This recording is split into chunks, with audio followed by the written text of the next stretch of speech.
Stop menghujat. Sini, kami jelasin perbedaan jenis kelamin dan gender. Homo sekali perempuan atau laki-laki? Tidak keduanya. Di tengah-tengah, makanya gender netral, Pak. Tidak ada netral. Oh, gender. Kamu pasti sudah menonton video ini. Bejibun netizen mendukung tindakan dosen Universitas Hasanuddin yang mengusir si mahasiswa yang mengaku gendernya netral ini. Tindakan tersebut didasari ketidaktahuan bahwa jenis kelamin dan gender itu berbeda. Sini kami jelasin. Jenis kelamin dibedakan secara umum menjadi dua, jantan dan betina. Sederhananya, pada spesies manusia, jantan adalah mereka yang mampu memproduksi sel sperma, sedangkan betina adalah mereka yang mampu memproduksi sel telur. Namun pada beberapa kasus yang langka, ada juga manusia yang lahir dengan dua alat kelamin. Mereka yang lahir dengan kasus semacam ini disebut intersex. Lalu apa bedanya dengan gender? Gender adalah karakter perempuan dan laki-laki yang dikonstruksi secara sosial. Misalnya, norma serta peran perempuan dan laki-laki.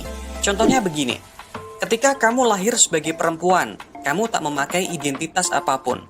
Fitrah biologismu sebagai perempuan adalah seperangkat hormon dan alat reproduksi khas betina yang membuatmu kelak bisa menstruasi, mengandung, melahirkan, dan menyusui.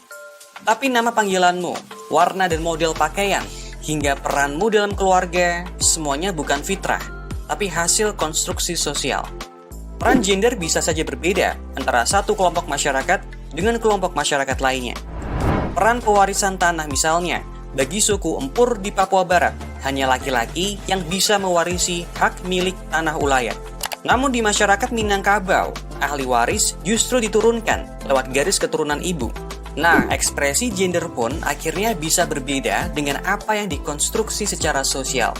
Kalau kamu lahir sebagai perempuan dengan seperangkat fitrah biologismu, bukan berarti kamu tidak boleh mengekspresikan gendermu secara lebih fleksibel. Misalnya, dengan bergaya rambut pendek, serta memakai celana jeans dan sepatu boot. Kenapa? Ya, karena cara berpakaian itu bukan fitrah, tapi sesuatu yang dibentuk oleh masyarakat. Di Indonesia mungkin rok hanya dipakai oleh perempuan, namun di Skotlandia, rok bernama kilt justru jadi pakaian tradisional laki-laki sejak abad 16. Lalu apa itu gender netral atau non-biner? Mereka yang mengaku bergender netral berarti punya ekspresi gender yang tidak bisa dimasukkan dalam dua kutub gender laki-laki atau perempuan.